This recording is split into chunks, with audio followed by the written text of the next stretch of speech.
Saya bersyukur di tengah isu-isu corona virus yang itu terdeteksi dari provinsi Wuhan di Cina. Saya ingin mbak-mbak semuanya belajar dari kasus corona. Corona itu virus yang berangkat dari cangkem yang celutak.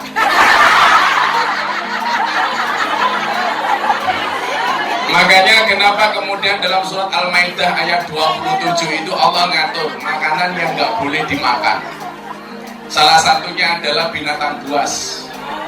Lah, di Wuhan itu saking cangkeme sing celutak, kampret wae diuntal.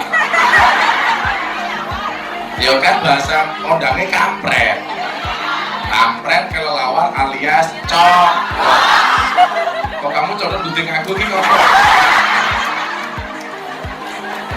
Jadi kelelawar codot itu kemudian dikonsumsi, diolah sama chef menjadi sop yang masaknya itu seolah-olah kelelawarnya masih hidup.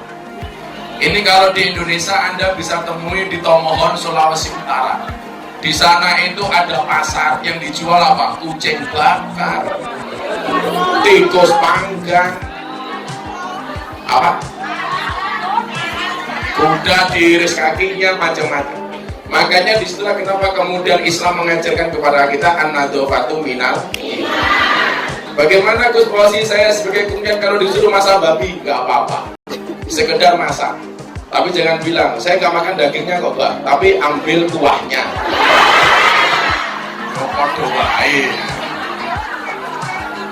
Maka dalam Al-Maidah ayat 27 itu kita diajarkan untuk hidup bersih. Yang hidup bersih saja masih sakit, apalagi yang ngawur. Saya menjadi saksi hidup betapa kemudian bunda itu super bersih. Itu saja masih diuji oleh Allah, dititipi dengan penyakit. Bunda itu kalau pagi cuma ngejus brokoli, diminum. Kalau mau malam cuma minum sayuran. Makanya nafsunya, ya Allah.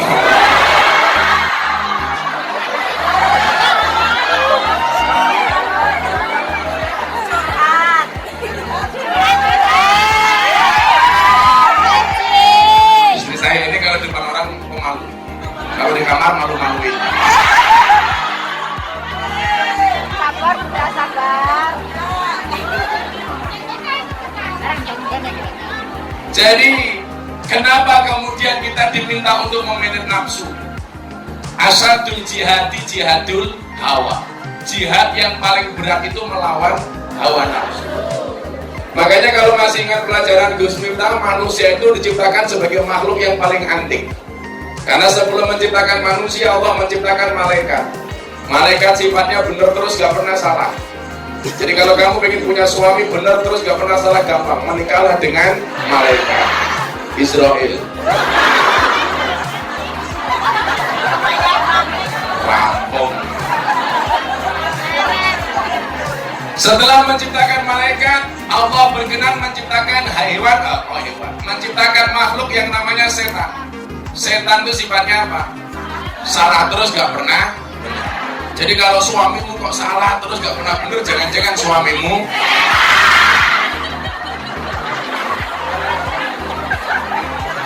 ya kan gampang saja. Mau salah terus tidak tahu benar. Makanya kalau istri itu di hadapan suami atau suami itu di hadapan istri, gak usah neko-neko, jadilah seperti air putih. Jadilah seperti air putih. Tidak begitu berarti tapi istimewa.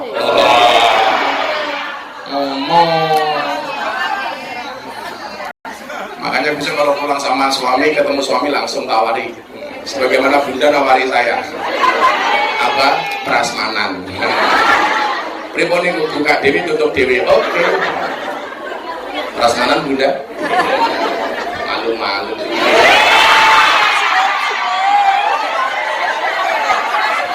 Cie baper.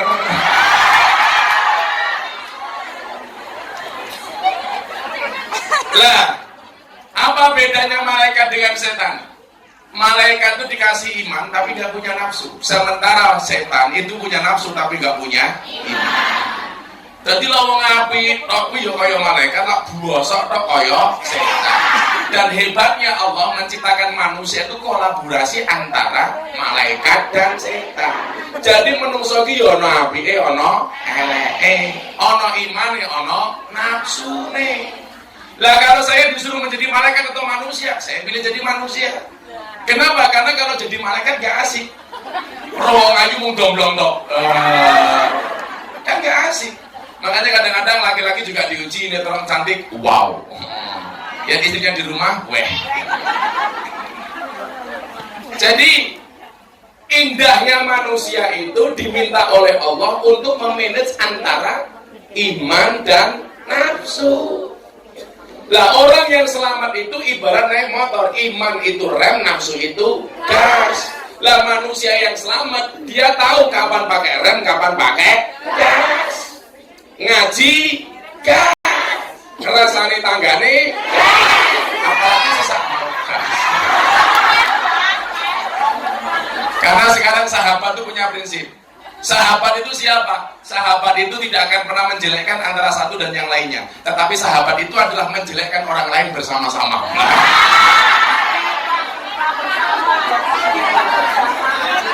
Jadi judulnya ghibah bersama. Jadi kalau teman itu adalah seperti daun, kita gampang menemukannya, tetapi sahabat itu seperti berlian, jarang dan sangat berharga. Maka mudah-mudahan kita bersahabat tidak hanya di dunia sampai di akhirat. Amin. Itu saya soal aku ning surga, orang nulis tak boleh. Telepon malaikat, malaikat nulis nanti tasik mampir neraka Gus. Langsung tak jawab bablas noh. Nah, karena Bu Nuris panitia pengajian, besok di surga juga panitia surga. Di surga disediakan sama Bu Nuris, saya masuk, begitu saya masuk Bu Nuris keluar lagi. Jadi tahu kapan pakai rem, tahu kapan pakai gas. Begitu besok pulang ketemu suaminya, ngegas apa ngerem?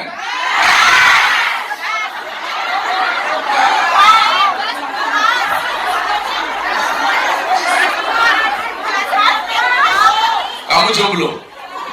Kasihan. Mengkoyo mangkok. Ngaji gas, ngerumpi rem.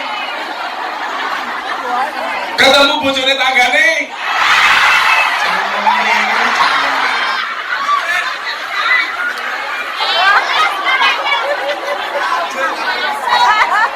Daging sapi, daging babi. Nah orang yang selamat itu hanya diminta sama Allah tahu kapan ngegas, tahu kapan itu saja kok. Nggak banyak perintah Allah itu. Wes, kowe ngegaso wancine imtisalu awamirillah. Kalau ada perintah Allah kamu gas, kalau ada larangan Allah kamu rem. Jadi manusia itu punya seni, yo ngegas, yo ngerem. Dan yang selamat adalah supaya tidak jatuh dari motor, tahu jalannya lurus, gas, jalannya belok, rem, selamat. Maka kasus di Wuhan munculnya virus corona itu sama dengan SARS yang di Singapura dulu itu. Itu gara-gara cangkem celuntak. Wong kampret kok diuntal. Codot. Bola kurang ajar toh. Kampret itu jangan diuntal, dibully saja matanya.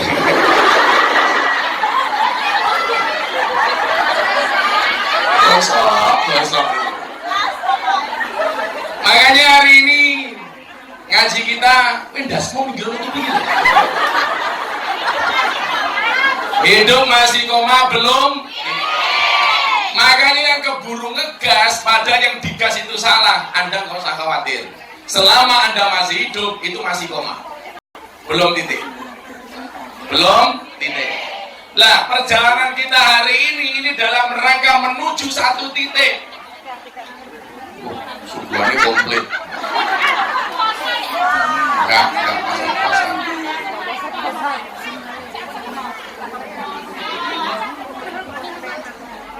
Kalau ini bukan kelapa muda, Bu, kelopo. Ambil tuh. Nanti kalau Bunda minum airnya mulai sedikit kerminam. Kalau ngambil. Shallu ala Nabi Muhammad. Jadi mbak-mbak yang saya muliakan, kita buka dalam surat Al-Mulk. Apa sih tugas manusia itu? Alladzi khalaqal mauta wal hayata liyabluwakum ayyukum ahsanu amala. Tugas manusia itu disuruh membuat cerita. Dan cerita itu pasti ketika Anda nulis akan ada koma dan titik. Bagaimana kemudian ketika Anda membuat koma itu, setiap koma yang kita buat itu akan ada nilai kebaikan. Makanya kayak saya ditanya sama PSK di Sarkem gitu, Bah, saya malam itu ngelonte, tapi paginya saya pengen sholat subuh, tapi malamnya saya ngelonte lagi. Ini bagaimana, Bah? Saya jawab, teruskan. Daripada mereka ngelonte terus tanpa sholat. Jadi begitu mereka ngelonte, mereka teriak, weh. Begitu berangkat pengajian, wow. Begitu ngelonte meneh, weh. Ngaji lagi, wow. Bagaimana kemudian hidup kita lebih banyak wow-nya daripada weh-nya? Malaikatnya mumet. Paling malaikatnya mumet dasi cangkem ini. Ya malaikat ini bapakmu.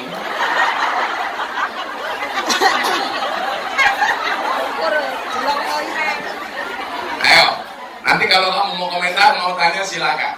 Tapi tugas kita cuma itu membuat cerita. Lah, cerita yang disukai oleh Allah itu pasti cerita yang baik. Karena Allah mengatakan innallaha yuhibbul muhsinin. Allah itu paling mencintai orang baik.